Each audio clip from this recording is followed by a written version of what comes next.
Welcome back to the Foundations of Trauma-Informed Care series. If you have been following along from the beginning, we have covered so much material together. This last section focuses on the implementation of trauma-informed care. While the term implementation can seem daunting, we're here to remind you that putting this information into practice is likely already happening in many ways. Also, the journey of becoming fully trauma-informed is an ongoing and complex process, and we have your back. Application of trauma-informed care. Another way to think about application of TIC is to remember the third and fourth R's of a trauma-informed organization. To be trauma-informed, we must respond and resist re-traumatization. This is a multi-layered process. Most excitedly, everyone in the organization and community has a part to play in TIC. It can be useful to think about the application of TIC through intrapersonal, interpersonal, and organizational levels. If you were following along in the accompanying workbook, there is a reflection question for each level. We have listed some examples on what application of trauma-informed approach might look like at each level. Intrapersonal, meaning existing or occurring within the individual's self or mind. Awareness, understand the prevalence of trauma and the potential impact it has on behaviors, also known as your trauma lens. Be mindful of your sensitivities and know your somatic cues or body cues. Be aware of your internal biases, and we all have them. Regulation. Learn strategies that support your balance. Reflection. Account for your intentions and impact. Identify your own needs and spheres of influence. Interpersonal. Relating to relationships or communication between people. Awareness. Try to use the trauma lens in all your interactions. Practice cultural humility. Behavior. Depending on the state of the person, if they're activated or not, our behavior and communication should adapt. Prevent re-traumatization.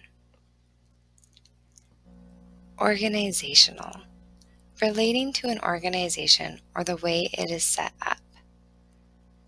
Organizational equals operational.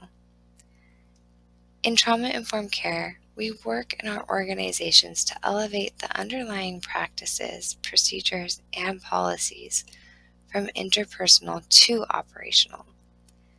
Our work is to create safe context, restore power, and value the individual. There is no doubt that operationalizing trauma-informed care can feel overwhelming.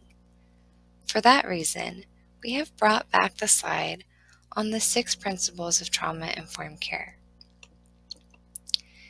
We find that it can be useful here to think about each principle and dream into it a little.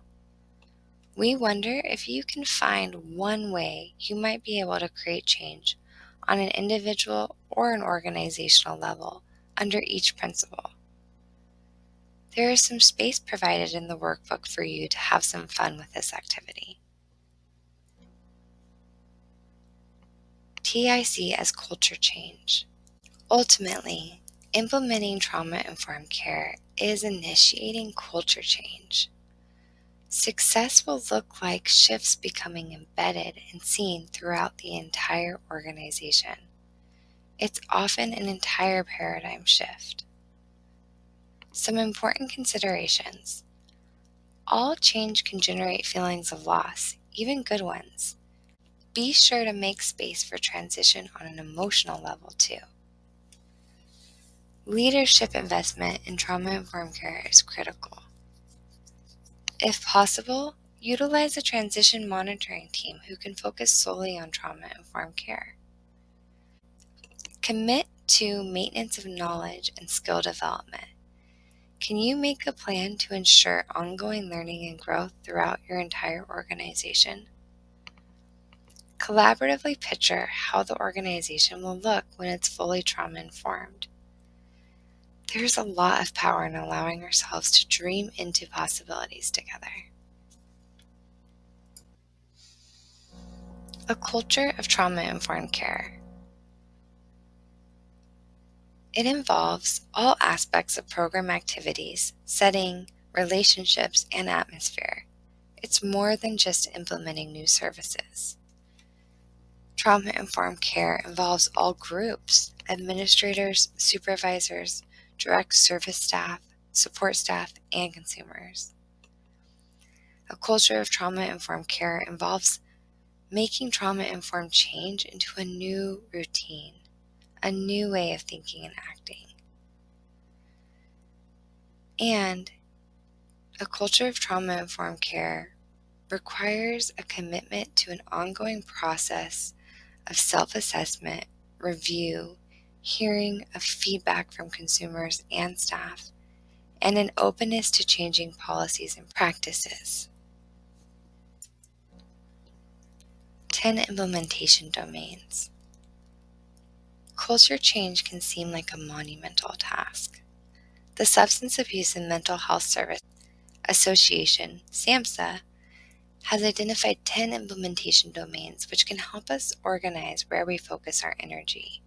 They are governance and leadership, policy, physical environment, engagement and involvement, cross-sector collaboration, screening, assessment, and treatment services, training and workforce development, process monitoring and quality assurance, financing, and evaluation.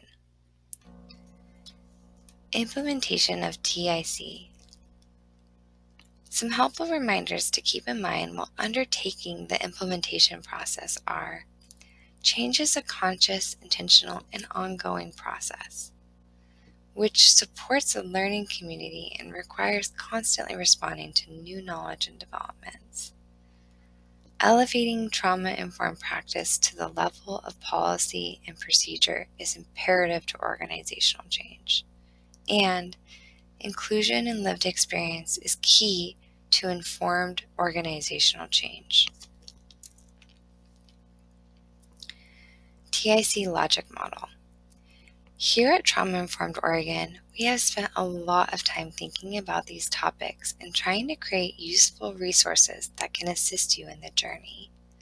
The Logic Model and the Roadmap to Trauma-Informed Care are two we have found can be useful in conceptualizing next steps. That being said, we are learning alongside you all and are constantly dreaming into ways we can make a more trauma-informed Oregon a reality. Please check out our website for more resources and other perspectives from our community. These are the references we used in this video.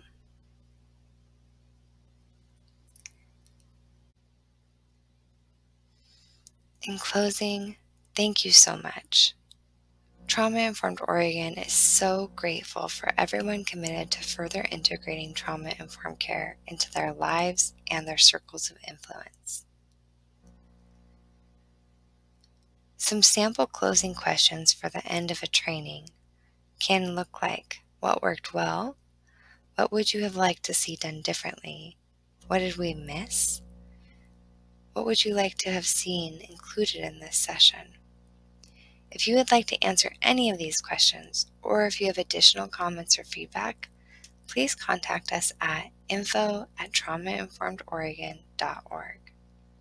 Thank you.